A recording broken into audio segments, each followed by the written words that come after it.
आम आदमी पार्टी की मुसीबत कम होने का नाम नहीं ले रही है। अब आप नेता आतिशी को लेकर जो खबर आई है उससे अरविंद केजरीवाल की नींद गायब हो गई है। नमस्कार, मैं हूं अभिषेक आर्यन और आप देख रहे हैं OMH न्यूज। दरअसल अरविंद केजरीवाल के साथियों के साथ दिक्कत यह है कि वो लोग कुछ भी बोलकर निकल जाने में विश्वास रखते हैं, लेकिन दर्शकों आज के समय में ऐसा नहीं है कि आप कुछ भी कहकर निकल जाओगे।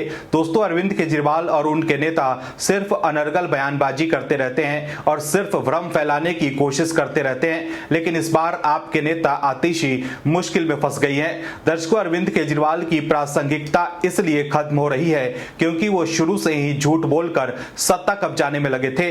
अरविंद केजरीवाल और आपके नेताओं ने अब तक अपने विरोधी नेताओं पर जो भी आरोप लगाए हैं उसको वो साबित नहीं कर पाए हैं। आपके नेता सिर्फ आरोप लगाने में आगे रहते हैं, लेकिन उनसे उनके आरोपों पर सबूत मांग लीजिए तो वो चुप हो जाएंगे। झूठे आरोप लगाने की इस आदत की वजह से अरविंद केजरीवाल बीजेपी के नेताओं से माफी भी मांग चुके हैं, लेकिन अब एक बार फिर आपके नेता की मुसीबत बढ़ गई है और अब पोल खुलने लगी है तो वो मुंह छुपाते फिर रहे हैं। अब एक बार फिर मुसीबत सामने आ गई है आपके सामने। कैसे बताते हैं आपको इस रिपोर्ट में। दरअसल लोकसभा चुनाव के बीच दिल्ली की आम आदमी पार्टी सरकार को बड़ा झटका लगा है। अरविंद केजरीवाल सरकार में मंत्री आतिशी मारलीना को कोर्ट ने समन भेजा है। कोर्ट ने उन्हें 29 जून को पेश होने के लिए बुलाया है। राउज एवेन्यू कोर्ट ने यह समन दिल्ली बीजेपी मीडिया प्रमुख प्रवीण शंकर कपूर द्वारा दायर मानहानि मामले में भेजा है। दरअसल प्रवीण शंकर का आरोप है कि आतिशी ने बीजेपी पर आप विधायकों को तोड़ने का बेबुनियाद आरोप लगाया है। इसे लेकर उन्होंने मानहानि का केस किया है। इस मामले में अब कोर्ट ने अरविंद केजरीवाल की मंत्री आतिशी को समन भेजा है। दिल्ली की राउज एवेन्यू कोर्ट ने बीजेपी के मीडिया विभाग के प्रमुख प्रवीण शंकर कपूर द्वारा आतिशी और मुख्यमंत्री अरविंद केजरीवाल के खिलाफ दायर मानहानि के मुकदमे को स्वीकार कर लिया है। कोर्ट ने आतिशी को 29 जून को अदालत में पेश होने के लिए बुलाया है।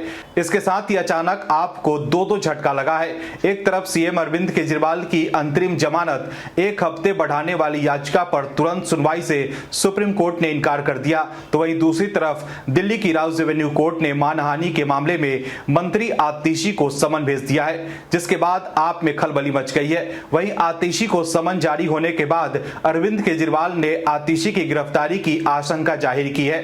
अरविंद केजरीवाल ने कहा है कि उन्होंने पहले ही कहा था कि अब आतिशी की गिरफ्तारी होगी और इसकी प्लानिंग की जा रही है।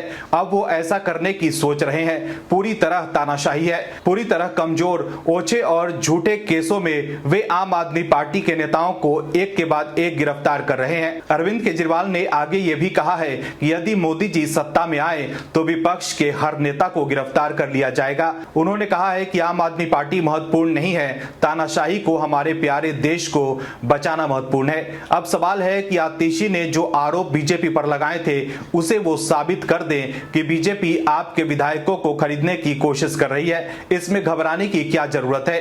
अब आपके नेता प्रेस कॉन्फ्रेंस कर बीजेपी पर झूठे आरोप लगाएंगे और बीजेपी की छवि खराब करने की कोशिश करेंगे, और जब कोर्ट की ओर से कहा जाएगा कि आइए आप अपने आरोपों को साबित कीजिए, तो अरविंद केजरीवाल को तानाशाही दिखने लगेगी। इस खबर पर क्या है आपकी राय, हमें कमेंट सेक्शन में जरूर बताइए, और अगर अब तक आपने हमारे चैनल को सब्सक्राइब नहीं किया है तो अभी कर लीजिए। और भी वीडियोस देखने के लिए चैनल को सब्सक्राइब करें और बेल आइकन को दबाएं।